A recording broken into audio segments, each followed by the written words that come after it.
Quem vai viajar no fim desse ano já percebeu, os preços estão mais altos. Só que as empresas aéreas não estão comemorando, não. Elas amargam prejuízos em 2012. A explicação dessa contradição você vê na primeira reportagem sobre o setor aéreo de Alan Severiano e Bartolomeu Clemente.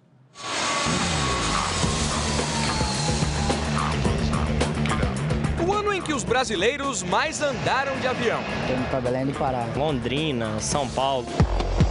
O ano em que as empresas tiveram prejuízo bilionário. Esse é o cenário mais adverso em toda a série histórica na aviação nacional. Foi o ano em que a Webjet morreu. Um ano que termina com disparada nos preços das passagens. 1.200 e de volta. O trecho é Brasília e Belo Horizonte, hoje à noite, 1.404. Nem é o máximo. Que tal R$ 4.700 Rio-Recife, ida e volta na virada do ano? Acho que tá caro. Pois passar o Réveillon em Fortaleza e voltar para São Paulo de avião pode custar R$ 7.800. O preço está alto ainda, para final de ano está alto. Turismo daquele do momento, que é o sol que está aparecendo, vamos visitar a família, se torna impraticável. Alta no preço neste segundo semestre encerrou um longo período de passagens mais acessíveis. Nos últimos 10 anos, houve alguns repiques, mas a tarifa média, que em 2002 era de R$ 498, caiu para R$ 272 em junho deste ano, já corrigida pela inflação. Esse cenário fez o avião ultrapassar o ônibus como meio que mais transporta passageiros em viagens de longa distância. Mas por que esse salto nos preços agora? Primeiro, tem mais gente viajando de avião do que no ano passado.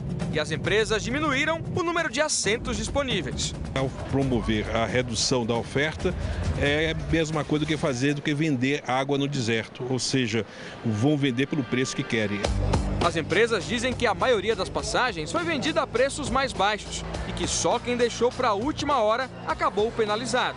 Nós estamos vivendo uma conjuntura de custos maior, seja de câmbio, de petróleo, então houve uma ligeira, não diria uma significativa, mas uma ligeira recuperação de preços nesse final de ano. O preço da tarifa para um mesmo voo, ele varia em função da antecedência com que a passagem é comprada em relação à data do voo e a velocidade com que esse mesmo voo vai enchendo. Nesse final de ano, nós temos uma taxa de ocupação dos voos mais altas, o que faz com que assentos mais caros ou tarifas mais caras de assentos sejam comercializadas. O aumento nos preços veio depois de um ano ruim para as companhias aéreas. Elas amargam prejuízo de mais de R$ 1 bilhão.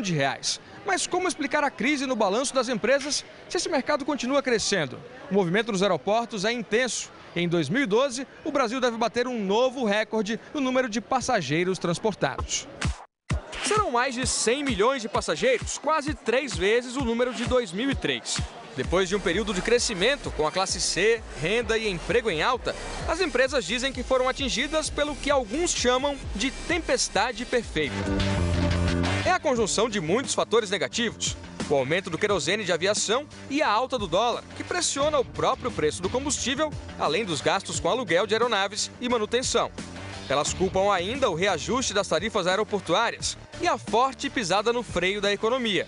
Depois de uma década de crescimento de 2 dígitos, ano sobre ano, é o primeiro ano que a gente está crescendo abaixo de 10%, ao redor de 7 a 8% no mercado doméstico brasileiro.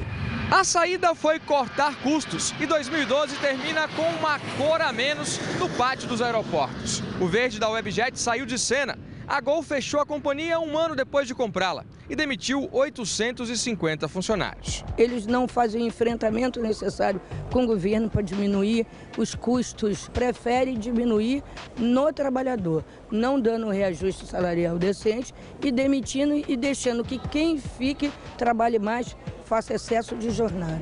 Qual é o custo de imagem da demissão de 850 pessoas nas vésperas do Natal?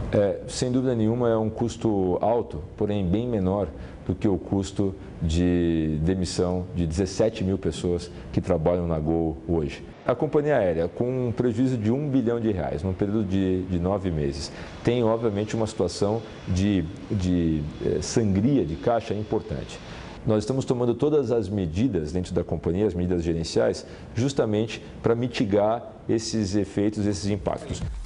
Para este especialista em aviação, o prejuízo também é reflexo de erros de estratégia cometidos pelas empresas. Houve uma agressividade demais por parte das companhias aéreas, muita compra de muitas aeronaves. E esse número de aeronaves acabou se verificando que foi além do que o país está pronto hoje para absorver rentavelmente. Ninguém mais do que o passageiro torce para um mercado saudável. O crescimento do setor fez a família de Eliane comprar as primeiras passagens de avião. Tá com um pouco de medo? Por quê? Com medo, porque eu nunca fui, né? A essa altura, o medo de voar já deve ter passado. Com o aumento recente das passagens, fica o medo de não poder repetir a experiência.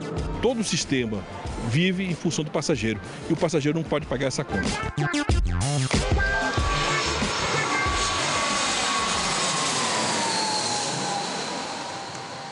Na reportagem de amanhã, você vai entender por que muitas vezes uma passagem nacional é mais cara do que uma para o exterior e como o corte de custos das empresas afeta o consumidor.